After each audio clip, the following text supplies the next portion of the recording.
यशवंतराव चव्हाण महाराष्ट्र मुक्त विद्यापीठ।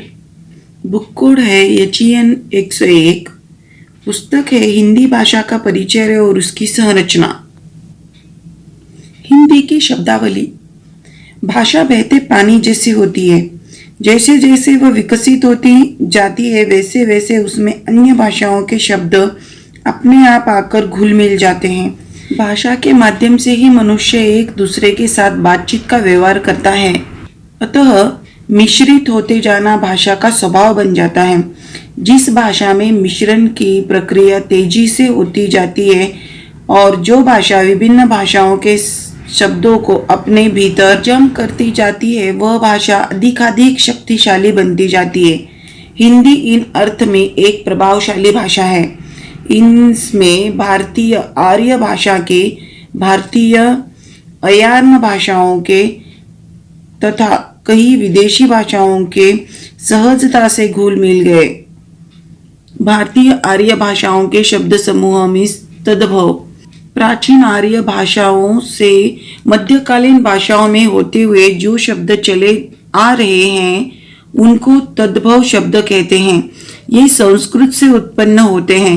हिंदी शब्दावली में इन तद्भव शब्दों की संख्या सर्वाधिक है, अर्थात सभी शब्द संस्कृतोद्भव होते हैं ऐसे भी नहीं है। सर्वसामान्य लोगों की बोलियों में तद्भव शब्दों की संख्या हमेशा अधिक रहती है। साहित्यिक हिंदी में यह संख्या अपने आप कम हो जाती है क्योंकि ऐसे शब्दों का उपयोग करना गंवारू समझा जाता है। वैसे पढ़े लिखे लोग संस्कृत शब्दों का सही उच्चारण कर पाते हैं। सामान्य जन ठीक ठीक वैसे ही बोलना संभव नहीं हो पाता है तो वे मूल संस्कृत शब्द के उच्चारण के लिए आसान रूप चुन लेते हैं। मूल शब्द का यह प्राकृतिक रूप ही तद्भव कहलाता है। जैसे हम देखते हैं संस्कृत में हम कृष्ण कहते हैं और तद्भव में होता है कन्हैया, कान्हा। अग्नि ये संस्कृत शब्द है, उसको ही तद्भव शब्द आग बनाया गया। पुच्छ का पूंछ है, कार्य का काज है, अर्ध का आधा है, गृह का घर है, कर्म का काम है। असली हिंदी का शब्द तद्भव शब्द ही होते हैं। इन शब्दों के प्रति हमें विशेष स्नेह होना चाहिए। तत्सम, तत्सम का अर्थ है उसके समान। किसी भी भाषा के मूल स्रोत के शब्दों को ही तत्सम शब्द कहते हैं। संस्कृत में मूल शब्दों का उपयोग साहित्यिक हिंदी में बहुतायत से होता आया। बोलचाल की हिंदी में तद्भव शब्दों का और साहित्यिक हिंदी में तत्सम शब्दों का उपयोग अधिक मात्रा में होता है। सामान्य बोलचाल की भाषा में संस्कृत निष्ठ शब्दों की आवश्यकता नहीं होती। लेखक में भी अधिक संस्कृत निष्ठ जटिलता पैदा करते हैं। कभी कभी तो विद्वान लेखक अपनी विद्वत्ता की दाग जमाने के लिए संस्कृत निष्ठ भाषा का प्रयोग करते हैं। संस्कृत के ऐसे अधिकांश शब्द हिंदी में अपने मूल रूप में प्रयुक्त होते हैं, जैसे राजा, देव, अधीन, अध्यक्ष, देवी, ज्वर, नगर, प्राण, बुद्धि, भक्त, मस्तक, योग, विज्ञान, रक्षक, भक्षक, सत्य, फल, पुत्र आदि। देशी या देशज शब्द, जो शब्द न संस्कृत के हैं न संस्कृत से बने हैं न विदेश की भाषा से आए हैं, ऐसे शब्द देशी या देशज शब्द कहलाते हैं। देशज का सरल अर्थ है देश में उत्पन्न। ऐसे शब्द बोलचाल की भाषा से सहज ही उत्पन्न हो जाते हैं, उनकी उत्पत्ति नहीं मिलती। यह पता नहीं चलता कि किस शब्द से यह शब्द निकला है। उदाहरणार्थ आता है आटा, घूसा, गद्दू, गुहार, चोंगा, तीला, झगड़ा, ठेस, तेंदुआ, घपला, धब्बा और बैंगन। कदली, कपास, गज, तांबुल, बाजरा आदि शब्द आदिवासी जनजातियों की भाषा से अपनाए गए हैं। ध्वनि के अनुसरण के आधार पर बने खुसुर फुसुर, खनक, डकार, खचाखच, खिड़चिड़, चन्नाछन, खड़बड़ आदि शब्द भी देशज है। चौथा है संकर। भिन्न भिन्न भाषाओं के शब्दों को जोड़कर बनाए गए शब्द संकर कहलाते हैं। चोर दरवाजा ये फारसी और हिंदी का शब्द है। काउंसिल निर्वाचन अंग्रेजी और हिंदी का शब्द है। जेब छड़ी गायज घर अरब और हिंदी का है। रेलगाड़ी अंग्रेजी और हिंदी का है। डाक खाना अंग्रेजी और फारसी। रेल यात्रा अंग्रेजी और हिंदी का शब्द। पांचवा है अन्य आर्य भाषाओं के शब्द। आर्य भाषा एक दूसरे से भी शब्द ग्रहण करती है। इस प्रकार हिंदी में भी शब्द आए हैं। उदाहरणार्थ मराठी श्रीखंड, चालू, बिंदास, खोली और बंगला से आए उपन्यास, संदेश, रसगुल्ला। अब हम भारतीय द्रविड़ भाषाओं के शब्दों के बारे में जानेंगे। प्राचीन काल में द्रविड़ भाषाओं के कई शब्द आर्य भाषाओं में ले लिए गए थे। ये शब्द हिंदी के लिए आर्य भाषा के शब्द के समान ही हैं। प्राकृत व्याकरणी संस्कृत शब्द समूह में जिन प्राकृत शब्दों का नहीं पाते थे उन्हें अनार्य भाषाओं से आए हुए शब्द मान लेते थे।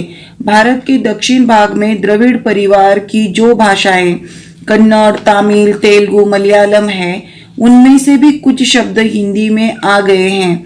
अर्थात इन शब्दों की संख्या बहुत कम है। उदाहरणार्थ पिल्ला, इडली, डोसा, सांबर, उखल, कज्जल, कूची, केतकी, कोन, ताला, नीर आदि। द्रविड़ भाषाओं से जैसे जो शब्द हिंदी में आए उनमें से कुछ का प्रयोग हिंदी में बुरे अर्थों में होता रहा। जैसे पिल्लो का द्रविड़ में अर्थ है पुत्र, हिंदी में वह पिल्ला यानी कुत्ते का बच्चा बन गया। इस अर्थ में शब्द भी बहुत कम है। अब हम देखेंगे विदेशी भाषाओं के शब्द। व्यापार के निमित्त इस देश के व्यापारी का विदेशी में जाना और विदेशी सौदागरों का यहाँ पर आना आम बात थी। दूसरे भारत पर लगभग 1000 वर्ष तक विभिन्न विदेशी सत्ताओं का राज रहा। अरबी, तुर्की, ईरानी, पठान, डच, पुर्तगाली, फ्रांसी, मुगल तथा अंग्रेजी लोगों ने यहाँ राज किया था। 1020 ईस्वी सन के लगभग फारसी भाषी तुर्की ने पंजाब पर अपना अधिकार जमाया। लगभग 600 वर्ष तक हिंदी जनता पर तुर्कों, पठानों, मुगलों का शासन रहा। परिणामतः अरबी, फारसी और तुर्की के शब्द दूर दराज के गांवों की बोलियों में तक घुल मिल गए। सूर, तुलसी जैसे महाकवि अब अरबी फारसी शब्दों का प्रयोग करते हैं। चूंकि फारसी बहुत काल तक दरबारी भाषा रही, इसीलिए फारसी शब्दों की संख्या हिंदी में अधिक है।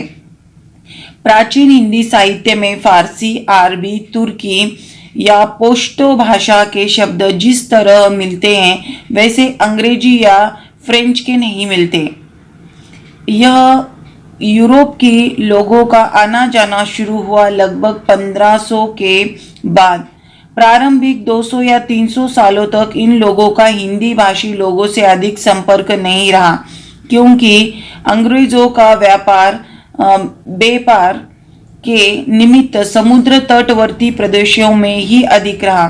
मुगल शासन के पतन के बाद भारत में जैसे जैसे अंग्रेजों का आधिपत्य बढ़ता गया, वैसे उनकी भाषा अंग्रेजी का बोलचाल भी बढ़ता गया।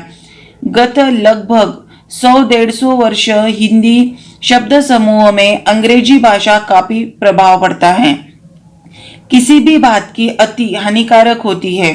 सहज स्वाभाविक शब्द में जो विदेशी शब्द हिंदी में घुल मिल गए उनका उपयोग करते रहते को कोई हर्ज नहीं, पर जिन विदेशी शब्दों का देशी पर्याय उपलब्ध है उनको छोड़कर जानबूझकर अंग्रेजी शब्दों का उपयोग करना मानसिक गुलामी का लक्षण है।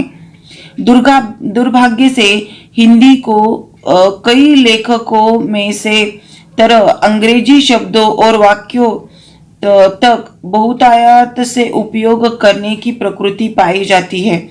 अच्छा, तो यही है कि हम अपनी भाषा और ध्वनि समूह को आधार पर विदेशी शब्दों का रूप परिवर्तन कर उन्हें अपनाते रहे। इस प्रकार के शब्द किसी भी भाषा के शब्द भंडार में बढ़ते हैं। अब हम विभिन्न विदेशी भाषाओं को जो शब्द हिंदी में प्रयुक्त होते हैं उनका कुछ उदाहरण देखेंगे। अब अरबी भाषा अल्लाह, असर, ईमान, मजहब, आफत, आशिक, इमारत, इबादत, एहसान, इमाम, बांगलिंग आदि शब्द अरबी भाषा से आए। फारसी से अंजाम, आबाद, अब्रू, आवारा, आसमान, अगब, कश्ती, किनारा, दवा, दीवार, दर्जा, पाजामा, बरामदा, बेकार, मजदूर, मकान और तेज इत्यादि शब्द। तुर्की आका, अजबक, उर्दू कैची, काबू, कुली, कोरमा, खातून, गलीचा, कमकम, चमचम, चाकू, चिक, तमगा, तुरुप, तोफ, दरोगा, बावर्ची, बीवी, बारूद, लाश आदि शब्द। ईरानी शब्द तीर, गंज, मिहिर, क्षत्र।